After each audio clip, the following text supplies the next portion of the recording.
All right, everybody, looks like we're going live right here in the threat detection group. Just making sure everybody's seeing everything okay, and we got all our stuff going. There's a little bit of a delay with me, like I said, so give me a moment.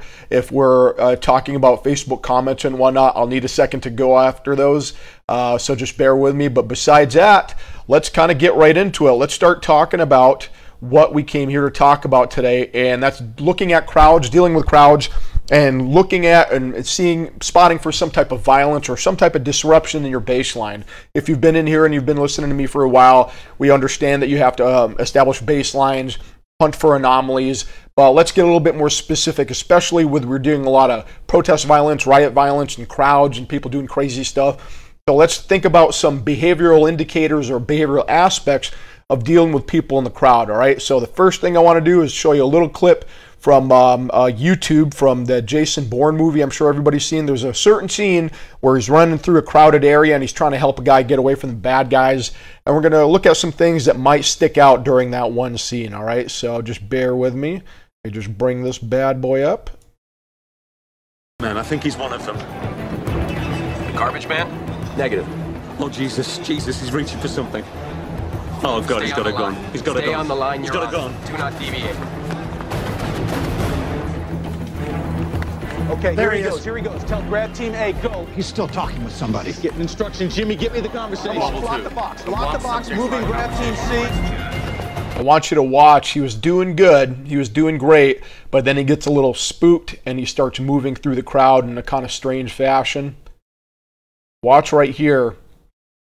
When he gets spooked, he sees this guy right here, and he's getting a little scared, and Jason Bourne's trying to tell him, no, that guy's fine, don't worry about it, don't worry about it. And then you see him kind of spook and make a run for it. If you're being watched in a crowd or surveilled in a crowd and you see what this guy's doing right now, you think we have some indicators that are going to pop you out of the crowd? Absolutely there are. Absolutely there are, and that's why we're here to talk about some of these. If I can fix my video to make sure I pop. There I am. Okay. So that's what we're here to talk about, some of those indicators. What really keyed him off? One, it was the speed of movement. Okay. So obviously you have a crowded area, looks like a train station or a train terminal in England, looks like Victoria Station actually. And you have everybody moving about. There's a lot of people there that maybe are moving with a sense of purpose, but someone running or jogging, someone who breaks that stride that everybody in the crowd is kind of keeping to, that's someone you want to look for. Okay. Why is that person running? In a train station, could that be completely explainable? Yeah, that person's late, they're trying to get to work, they're trying to get home, okay? So by that self, speed of movement that doesn't match the rest of the crowd, I'm not going to say that alone is an indicator, all right? But in a crowd, if I have all the people acting like they should be and I have one individual running, boom, I'm gonna focus my attention there and try to figure out, tell the story of why that person's running. You know, are they trying to grab their kids? Or they got a ticket in their hand? Are they lost? You know, or are they padding, checking themselves, or doing something other type of nefarious thing? So speed of movement changed up there, and also direction of movement. Right?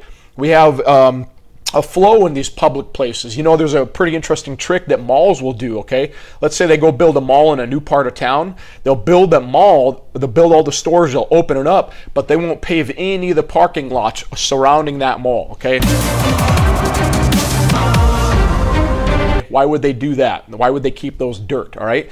Because sometimes you can't really understand what humans are going to do till you watch them. So they don't pave those parking lots. So what do people do? They park their car, they make their way to the store they want to go in the most efficient way possible, right? Natural line of movement. So after they see where all those people are congregating on those trails, those natural lines of drift, that's when they go in and they build sidewalks and pave the way, because they know how people are going to walk and they're not going to step on a landscape. Same concept. You go against the flow of a crowd, whether it be speed of movement or direction. Again, by itself, not an indicator of fear or of violence or threat at the moment. But again, of all these people I have in the crowd, you have my full attention, all right? When you're keeping speed, when you're staying in the direction of movement, people, when you're not turning around, when you're going with the flow, you end up becoming part of that crowd, all right? It becomes very hard for the brain to pick out, you know, that one needle in a haystack. And specifically for this situation we were looking at here, if you're spotting for someone in the crowd, looking for someone in the crowd, how does our eye look at them? How does our eye pick them up, all right? Oftentimes we're looking for a silhouette, right? It's the shoulders, the head, and whatnot. snipers and people who dress up in ghillie suits, that's what they're doing. They're trying to break up the silhouette of a human body. So if you're ever being chased down by someone in a crowd or whatnot, you got to do something to change up that silhouette, you know? Or maybe go get your shoe shine, take a seat real quick, get low, because now you're getting a little bit lower into that crowd. Now they can't spot your head or silhouette from that area. Come up with a limp, you know? Lower yourself. Do whatever you got to do to change that silhouette, because that's what 9 times out of 10 people will key off of. So we have direction of movement and speed of movement, okay? And especially with some of the stuff we're seeing on the news today, I want to talk about these riot environments. You know, some are protests and some are, you know, riots. There's burning and violence and people getting shot. So apply what we just talked about into some type of violence, but also if you're watching a crowd, look for, you know, negative or positive indicators, all right? When crowds of people, look, we do not like getting close to each other. We don't like being on top of each other. Human beings do not like it when we're touching each other. It's just the, you know, the way it is, okay? So when you take people and you pack them in a small area where there's, you know, not enough room for all those people, what you start to have happen is you people bumping into each other. You might see politeness in the beginning, like, oh, excuse me, oh, I'm sorry, oh, bumped in. But then all of a sudden you see frustration, people getting mad, or maybe sweat starting to happen. Maybe the apologies aren't coming as quick, you know what I mean? If anybody's been in a music concert or a mosh pit, you kind of see where I'm going here. Because we're getting irritated. Your survival brain does not like people close to you, all right? You only let in a certain amount of very people you know and trust intimately into your life, into your personal zone, right? So when you have people that you don't know or don't like, you still don't like that. Even if it's for the same cause, even if you're out there marching for the same thing or whatever, you're all chanting the same thing, your brain doesn't care. Your survival brain doesn't care. All it knows is, I don't know that person and they're all up on me, now they're touching me. That's a bad thing. And your brain starts setting off warning signals, all right? And you get amped up and you get crazy, all right? Then someone bumps you a little bit too much and your survival brain kicks in and goes, whoa, what was that? Bam! And you slam someone in the face and all of a sudden you have a riot. Now things are on fire. Now people are getting shot, all right? So that proximity right there, you're ever in a crowd that's on top of each other, that's a bad thing. Not to say there's a trampling threat right there. You get trampled very easily by that crowd of people who have pretty much lost their minds at this point. So not a good thing to be in a close proximity crowd in any event, whether it's a protest, riot. Who's seen a mosh pit? I never got into mosh pits, but some of you have, and I have friends that got into it, and it was kind of fun for them, but they've also talked about where mosh pits went crazy, and it just turned into a, you know, barroom brawl, all right? So look for that. People don't like being on top of each other. And in fact, you'll see this in law enforcement tactics when they do riot control and whatnot. They have a bunch of different tactics they'll use, but they have one called a bow and arrow, where you'll have your big mob of people and they're pissed off and angry and, you know, freaking out. And what they'll do is they'll have their big guys up front right here, the goon squad holding the shields, and they'll cause a break, and everyone will run right through. A whole bunch of cops will run right through the middle of that and cut that crowd in half. Boom. Now you've just separated them in half. Give them a little bit more breathing room. They're still pissed off. They're still throwing bottles. What do? You cut those halves in half again. So now we're quartering them. And all of a sudden people are on top of each other, and all of a sudden everyone's got a little room to breathe, and then you're like, have that bottle in your hand. You're like, yeah, what are we doing here again? I don't know. I'm not sure. I was pretty angry a little bit ago, but so proximity plays a factor in that, especially if you're hot, sweaty, irritated, you know, things can kick off, all right? Think of a crowd like this. This is a good analogy. I was just talking to my family about this the other day. I'm a dog lover. I love dogs. I've grown up with dogs my whole life. I care much more for my dog than I do human beings. I'll just throw that out there. Human beings I don't know anyway.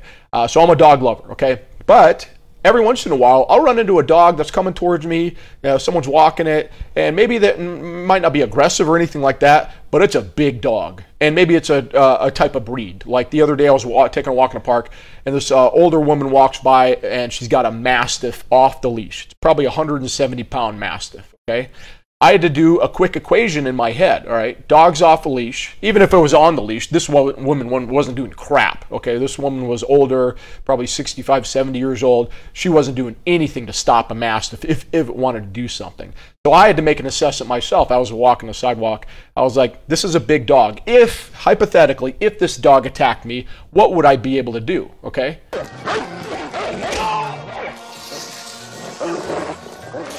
And my Rolodex, looking at that woman, I'm in a park, we're all completely by ourselves, you know.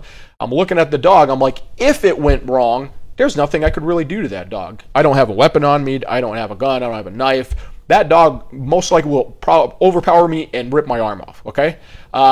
So that's where I make an assessment to vacate the area, make another look. It's not like I'm scared of the dog, but it's just I do an assessment. If I wanted to stop that dog from doing something, from hurting someone or running out into the street, because I love a dog too, I couldn't physically stop it, all right? So that it irks me sometimes, and I get it. You guys train your dogs. That's awesome. They're behaved. That's great, but I don't know that, and I'll see like a 9 or 10-year-old girl walking around with like a Coco Ricana Mastiff, to me, my own personal opinion, that's an issue. So speed of movement, proximity, get away from those crowds who are on top of each other. You're just asking for trouble, okay? Again, going back to what I talked about before is the why thing. Everyone's looking at the why. People throwing bricks at the window. Why do they do that? And why do you do it? It's like, why just goes out the window, all right? Think about proximity, my safety, speed of movement, okay? Everyone's been in a bar. You've probably been in a bar or a club or a dance floor somewhere in your life where you saw somebody get punched, right? That happened right in front of you. You might have been hanging on the dance floor with every one of your friends kind of watching, and then you see one person, usually a guy, but it's one person, and you might catch them peripherally in the corner of your eye and go, what was that? Everyone's laughing, having a good time, and you see this guy way over here in the corner, and all of a sudden you see him moving. And you're like, oh man, that guy's moving quick. His arms are swinging. He's stepping it out. And then you look at, because he's locked eyes with someone, and you're like, man, who's that dude looking at? And way on the other side, you're looking at that guy. I'm like, oh, that guy's about to get lit. And then what happens? Boom, you saw that punch like 2 minutes ago, okay? Why is that? It's because of a factor of everything we just talked about today. Proximity, speed of movement, direction.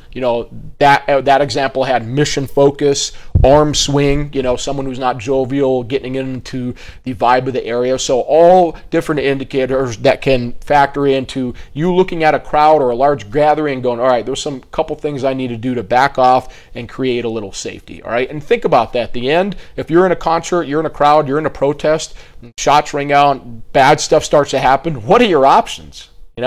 You're surrounded by 1,000 people, okay? What are your options? Get trampled or get shot or get blown, It's not a good option. So be careful if you're injecting yourselves into these areas, okay? And if you're going to an area where there is probable violence, if you're making a conscious effort to go, you know what, this stuff is crazy. I'm seeing this stuff on Twitter. I don't approve of rioting, but I'm going to go check it out. Guess what?